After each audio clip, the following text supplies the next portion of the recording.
This is by the train station. We're staying in a hostel. A pension would probably be even cheaper.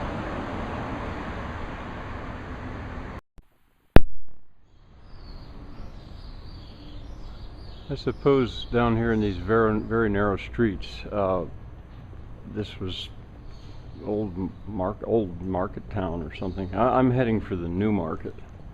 But things are not, you know, they maintain sort of their medieval layout, I think. Well, as I was walking along through that area, I was remembering that Paris once looked probably sort of like that, but wooden, I suppose. And when they demolished and rebuilt it, it was, as I understand it, it was so cannons, the army's cannons could have a straight shot down the streets like the Champs-Élysées. Well, we're going to follow the water now. This water comes from the aqueduct, or at least it originally could have. I'm not sure what this building is, but I found the ceiling interesting. Looking in that window, I guess that's all painted, but still.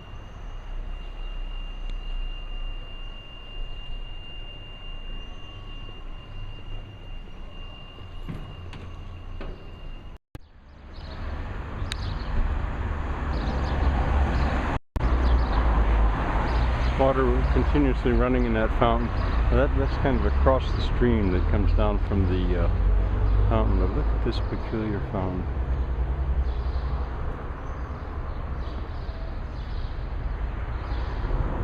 I saw this, I think, in the internet. I just don't remember the name of it at the moment.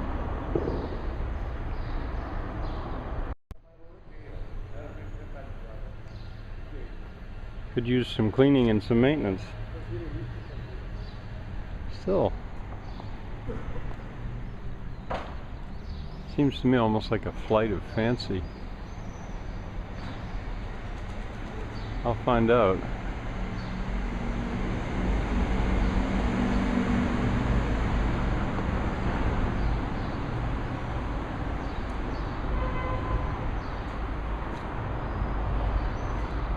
And that's part of the wall, I think, right there. There's the walled city. Sort of looking back in the direction where I started from. I'm going to work my way up the street. This is the market, the city market. Mercado Municipal. It's waking up. A little strange for tourists to be here at the moment, so I'm not going to film too much. It's just waking up. There's vegetables and flowers and meat market. As I say, it's just opening up.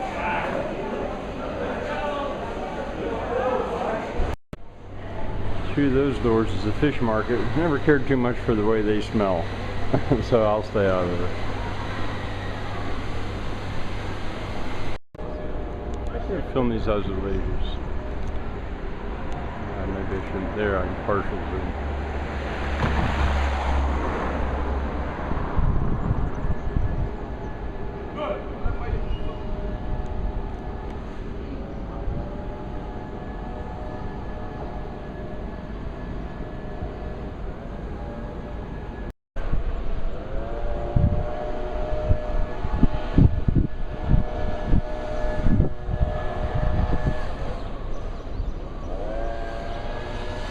Scenes from Coimbra.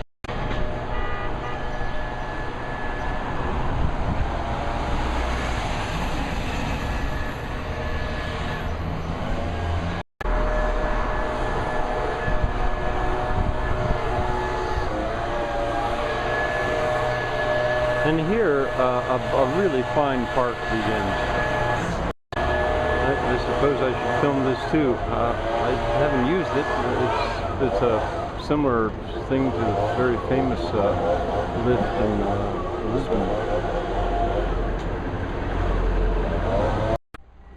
Before I start up through that garden, the street that eventually becomes a garden, I should maybe show you this.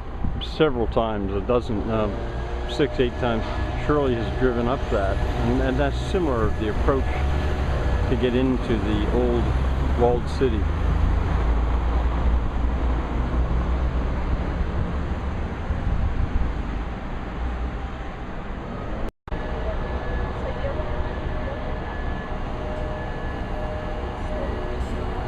Okay, the old city is on my right. I'm going to walk up this street now. I don't know exactly what you call a street like this, planted with an avenue maybe, planted with trees. Lisbon has a similar one that I haven't been to for 45 years. But I think we're going back to Lisbon and for a couple of days. I think I may go find it. It's right in the center of Lisbon in a way. And building in disrepair. One of the things though, a building like that, when you see where the plaster's fallen off, you can see how the building's been built.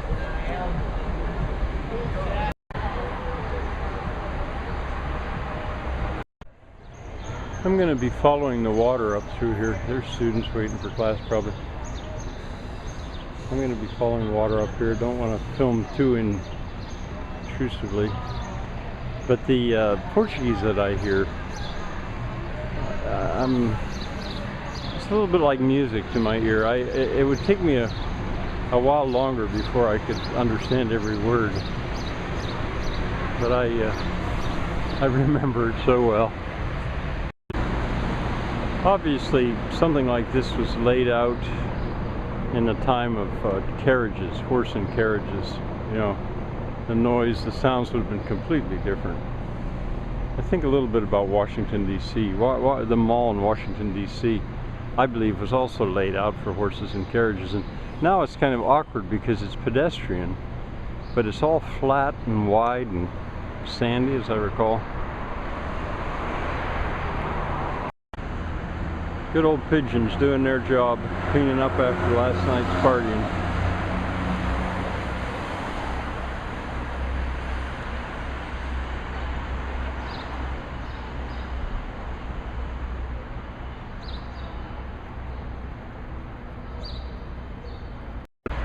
Coimbra, to our dead in the Great War 1914 and 1918, boy, there's nothing glorious about that. I don't think. I mean, I'm sorry for everyone.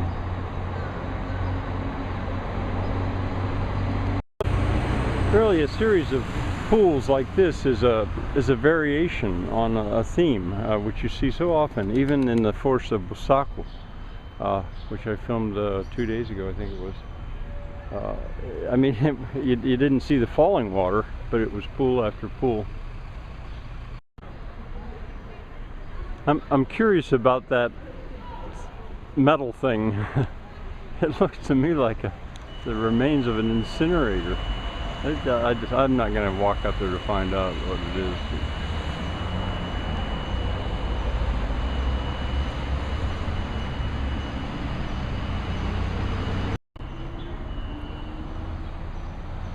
CAD. Now we're going to come to a wider space for where there's taxis and restaurants on the other side of that building before the garden can.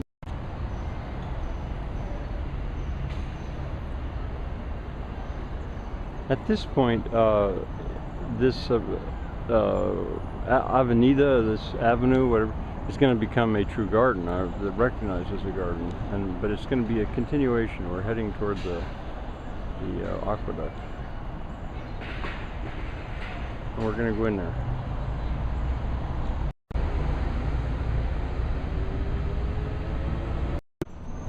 O Jardim da Sereia. Says how the municipal chamber restored it or fixed it up.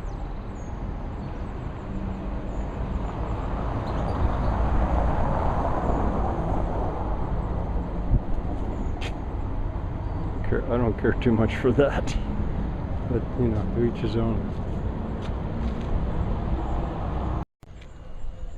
This is interesting to me. It looks like they've laid out a place for paving. I didn't know what this was at first, but you can see the orange marks where they've driven pins in. I suppose they've driven pins in, and there's the center to swing that arc. There's the center of everything.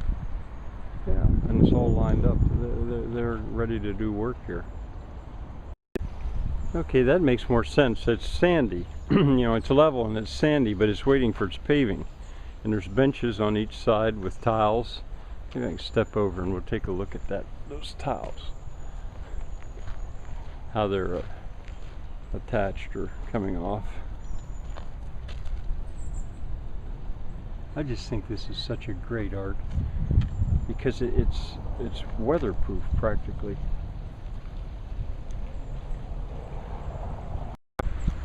I hope you understand that when I say paving, it has nothing to do with asphalt. You know, it's probably going to be that black and white paving stone that they use everywhere. Although here it's already been paved with the flat stones.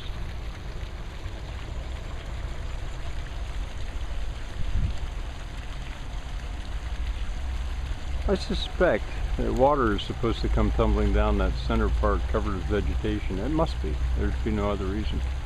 The Portuguese love their plants, I think. And many people do.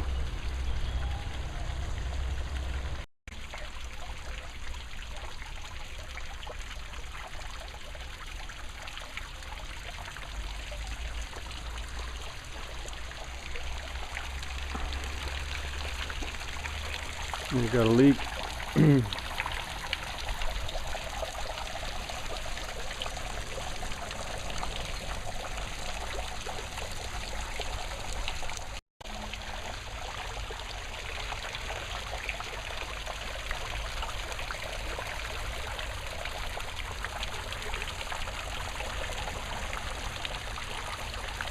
Oh sure, that all should be wet if this were functioning right, with plants growing over all of it.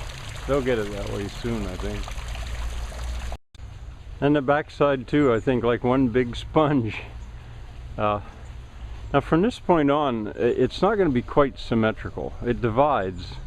They maintain the symmetry really as far as they can, but it stops. For example, there's a building now on this side, or I don't know what, and then on the other side there's not. So it divides. We're going to go on the right side. That's where I was, and yeah, you can clearly see that this is in disrepair, but they're working on it, and it's still very pleasant.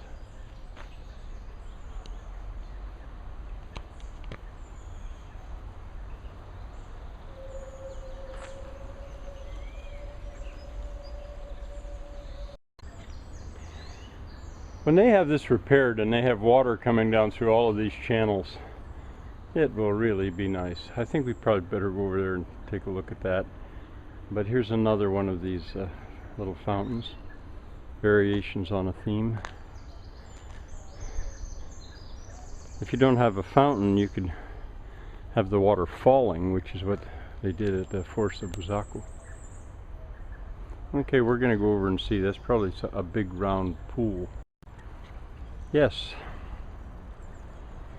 and the water is coming into it there, and right below my feet. Oh, there's a big fish went by. I don't know if you saw that.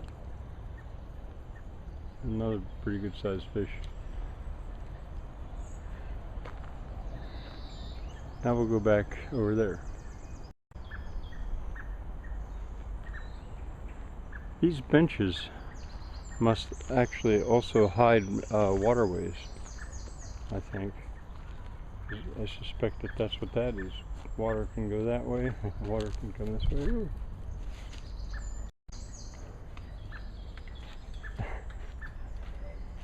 My friend homesick. I'm traveling with a German couple, and she's got a little dog just about like that. Oh. Sophie.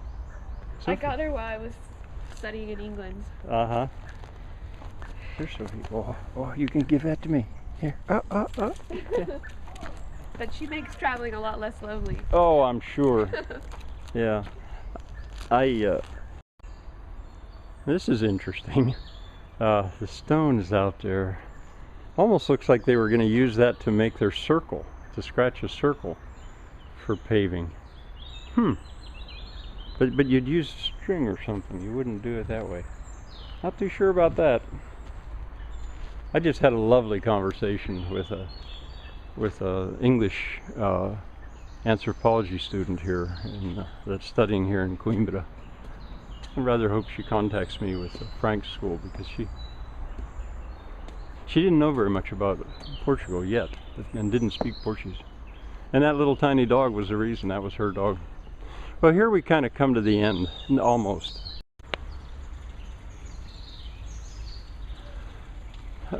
Above here is a bamboo grove. I was here yesterday. The first time I've been here. And then up above that, the street and the aqueduct is not very far up above it. It supplies the monastery, or a big chapel or monastery, I think, and then the university. That's bamboo. The garden actually does go up a little bit further, but that's pretty much workspace. The public can walk into it, but that's where the workmen are. And and I always like to look at how they build retaining walls. But plumb, without a batter to them. That sort of surprises me. I've seen that a lot here. And bamboo is kind of irresistible for somebody to go into a bamboo grove.